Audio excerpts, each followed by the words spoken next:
and I work for an organisation called HumanityX. HumanityX is a Hague-based organisation that researches and designs digital innovation and technology for peace, justice, humanitarian and development work. So I spent the past year and a half pretty much exclusively working on blockchain, and that's simply because I can't get away from blockchain, because everyone's talking about blockchain all the time. I have a bit of a love-hate relationship with blockchain. So I've got the horrific task of trying to explain what blockchain is. It took me a year and a half to get my head around it, so don't worry if you don't understand it, I've got a 1 minute explanation. In tech speak, blockchain is a peer-to-peer, immutable, transparent, decentralized, distributed digital ledger. If I were to break that down into the absolute most basic English principles, blockchain is an online record book which records transactions in a ledger. Picture an exercise book with lines on it that says, Alice transferred $4 to Bob, Bob transferred $6 to Charlie, Charlie, etc., etc. It just records transactions in a ledger. But this ledger can be viewed and accessed by anyone. It is not held behind closed doors in a bank. It's not in a vault. Anyone who wants to read it can download the software and access it, see what transactions have happened. Once something is recorded in the blockchain, it cannot be altered, which means that record shows the digital truth. Not necessarily the real truth, because someone might put a lie in there, but you know that that is the original entry. No one has come over and changed it through fraud, corruption, hasn't been hacked, etc. Now these records can be put into the blockchain peer-to-peer, meaning if you and I want to exchange something, we can do it ourselves. We don't have to ask the bank to do it for us, or a lawyer, or the government. We can do transactions directly between us, cutting out middlemen. So why? Why is this a good thing? Why do we want this shared ledger? First of all, transparency. Because everyone can see the transactions, it's transparent. We can all see what's going where and when. Accuracy. As I mentioned before, once something's put in the blockchain, it cannot be changed. You know that that is the original entry. Speed. We can do these records immediately, these transactions immediately. We do not have to wait for the bank to take 3 to 5 days to process it. And most importantly, blockchain disintermediates functions. We can all transact and record value exchange between us without asking someone else to authorize and execute it. I spent the past few years looking at the potential of blockchain. What use cases can it be used for in the humanitarian development, the for good space? This is the way I've categorized it. Lots of other researchers and academics will do it differently, but this is the way I've seen the different use cases. So we start with the original use of blockchain and the most infamous use of blockchain, and that is cryptocurrencies. So you've all heard of Bitcoin. It's got a terrible reputation because of the drug trade and also because of the Bitcoin bros who made it rich and now are buying Lamborghinis and boasting about their wealth. Blockchain and Bitcoin at the moment is very, very volatile. In December it was worth $19,000 for one Bitcoin. Now it's worth about $6,000. It moves up and down. Because of that, it's not very useful at the moment. But eventually, if it were to stabilize, it could be a new currency that we could all use to transact amongst ourselves. For example, I bought a can of Coke at a street market in London a couple of months ago. And I just typed into my phone, I'll give you £1 worth of Bitcoin. And he handed me a can of Coke. And I thought, well, that was easy. I didn't need to go to an ATM. I didn't have to get cash out. Brilliant. I like this. I didn't get charged any fees. So when Bitcoin does stabilize, it can be useful. It can offer a value exchange for the unbanked. So the 2 billion people in the world who don't have access to a bank account, they can use cryptocurrency to trade goods. Again, we need it to be less volatile and be more stable. It can enable microfinancing. At the moment, microloans aren't always feasible because of bank fees and because of time lag, but cryptocurrencies can be done on the spot on your phone. The cryptocurrencies do carry a lot of laws and regulations. There's issues about know your customer and anti-money laundering, and even circumventing the sovereignty of a country to use a currency that's not their currency. So another use of blockchain is to just use it as a record of fiat transactions, so normal money. Blockchain doesn't actually move money, you still need bank accounts for that, but it can record the movement of money so that you can see where it is. So this can be done for cash transfer program, and that's exactly what the World Food Programme are doing at the moment with their project called Building Blocks. So at the moment there are 500,000 Syrian refugees in Jordan who, whenever they do transactions in certain World Food Programme stores, the record of that transaction, rather than being kept in a bank ledger, is being kept in the World Food Programme's ledger. And that helps the World Food Programme with reconciliation and auditing. And it also means the World Food Programme doesn't have to share information about the beneficiaries with the bank. They keep it all to themselves. Supply chain is one of the strongest use cases for blockchain.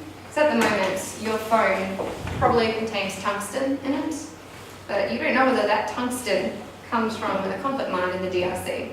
Why? Because there's no way to accurately record the whole supply chain. And that's because each party along the supply chain uses a different database, some will use manual receipts, etc., and they don't communicate together. So blockchain is a shared ledger. You'd say to them, everyone record product movement in this ledger, we can all access it, we can all see it, we know where our stuff comes from. Identity is a very controversial topic for blockchain because a lot of people want to put identity in the blockchain. There are billions of people out there who don't have official identity, and refugees, etc., who lose their identity. And I think blockchain is this wonderful ledger where everyone can access, everyone can share, etc., etc. But blockchain is immutable. Once something's put in there, you can't delete it. Well, it's very difficult to delete. Do we want to be putting people's, vulnerable people like refugees' information, personal identifying information in a blockchain? So at the moment, lots of startups and NGOs, etc., around the world are trying to find ways that they can use blockchain technology, but without storing personal identifying information in the blockchain and protecting vulnerable people. It's a very controversial topic. It's a PhD's worth. Unfortunately, I can't go any more into that. Lastly, and the least sexy, but probably the most reasonable use of blockchain is just as a fancy database. It's, you can just use it for collecting information. In Georgia, they use it for land title registration. So the World Food Programme, they're just using it as a database for their transactions. And the Estonian e-government, part of their system is based on blockchain technology as well, and they did that for security reasons because it's harder to hack into. So just a couple examples of blockchain and social protection. As I mentioned already, the World Food Programme is doing it for cash-based transfers. Another example underneath that is the tokenization. So that is Sika. It's a company called Sika, and they've been working with World Vision International. And what they realized is after a disaster, they want to get financial aid to affected communities. But they can't, either because of infrastructure problems or because the affected communities doesn't have, they're not banked. So what they do is they take some Nepalese rupees to the side and say, we're going to tokenize these. We're going to turn these into a digital token representation, and we'll store that on the blockchain. We'll then take these tokens and we'll text them to affected communities on a feature phone and tell them that they are worth the same equivalent as the Nepalese rupees. Those communities can text each other and exchange, they can use it to buy products at the shop, and they can keep doing that until eventually the shop decides they want to cash out. The shop can then message Sika and say, we want to exchange our tokens for the for actual Nepalese rupees, and they can do that transfer. In the UK, the Department of Welfare and Pensions did a small pilot in 2016, doing welfare payments through blockchain. They haven't actually released much information. They say it was a success, but we don't know much more about it. And another quite prominent example is a Brazilian company called Moeda that does a lot of microfinancing in Brazil based on blockchain. Another cool feature of blockchain is smart contracts, and that is basically putting conditions and contractual obligations into a code so they self-execute. So an example is for using it in social insurance. If you set some parameters, if those parameters are hit, money is automatically released to a person. So you don't need a person to go around and verify and authenticate everything. The code does that for you once parameters are hit. And yeah, some other benefits of blockchain is collaboration. Instead, if everyone's accessing the same database, the same ledger, and they can all add to it, it means interagency cooperation, it means governments can cooperate with NGOs, etc. And transparency. You can control who gets to see it. You can let the whole world view it, or you can reduce it, etc. But it's got the option. But that's all the potential of blockchain. It's not the reality of blockchain. There are a lot of challenges facing it. So first of all, technology challenges, scalability. It's still relatively small. Getting it lots and lots of users is going to be a big problem. Bitcoin, for example, can only process between 4 and 7 transactions a second, whereas Visa can do 2,000. So it's nowhere near the size of what you want it to be for a mainstream system.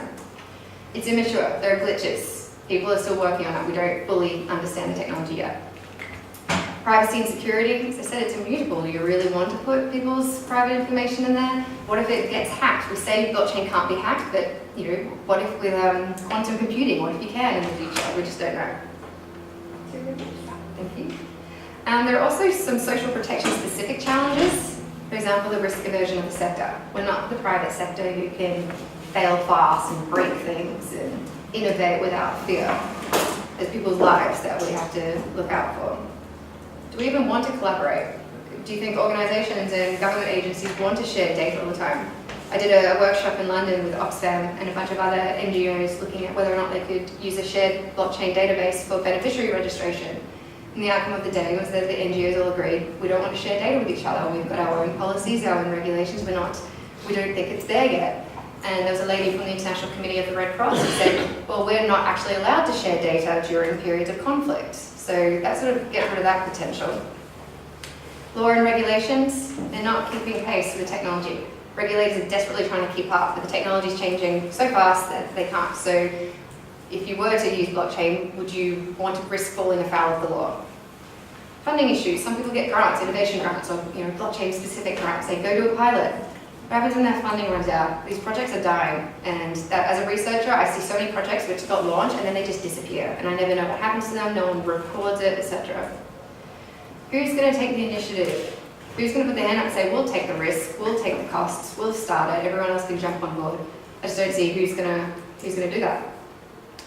But the good news is the technology is revolutionary. It does allow new features, for example, the disintermediation, that previous technologies haven't. And it's people all around the world are dedicated to maturing and improving it. It's a big global movement. It's the biggest global movement we have for trying to get technology off the ground. We just need to remain realistic because it's still probably 5 to 10 years away, mainstream, if we don't hit too many glitches along the way. Now I realize that blockchain is a very difficult subject to navigate, so I created a decision tree, which I hope will guide. It's a decision tree for specifically blockchain for humanitarian aid, but I hope the questions along the way can help guide you whether or not blockchain is a good idea, and if so, what features of your blockchain, because there are many different types of blockchain. So yeah, hopefully the decision tree will help guide you as to whether it's useful, and if so, what it should look like. Okay, thank you.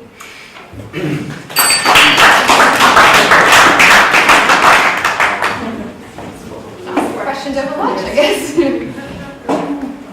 Just a quick question. So, behind blockchain and hyperledgers and stuff, there's the proof of work, which I fear is a burden that we're going to be putting on unsuspecting countries when we implement blockchain. Do you have any recommendations for alternative things like stake or other ways to get to consensus? Yeah, so everyone, the mining process for Bitcoin is where the computers go really, really fast to try and solve a mathematical equation, and if they win, if they solve the problem, then they get to put something into the blockchain and win some Bitcoin. It's causing a lot of environmental damage because it requires the computers to work at full blast. And so a lot of people say, blockchain is not sustainable, etc. So people are moving away to different consensus mechanisms, and what you just described, proof of stake. Ethereum is moving to proof of stake. Ethereum is the second biggest blockchain in the world. I've seen some other ones that are called Byzantine fault tolerance mechanisms. To be honest, I don't understand them fully, but it is one of the biggest things that developers are working on to make more sustainable consensus protocols so that they don't have to rely on it to work anymore. Very technical answer, I apologize. And any other questions, feel free to talk to me. I'll be here.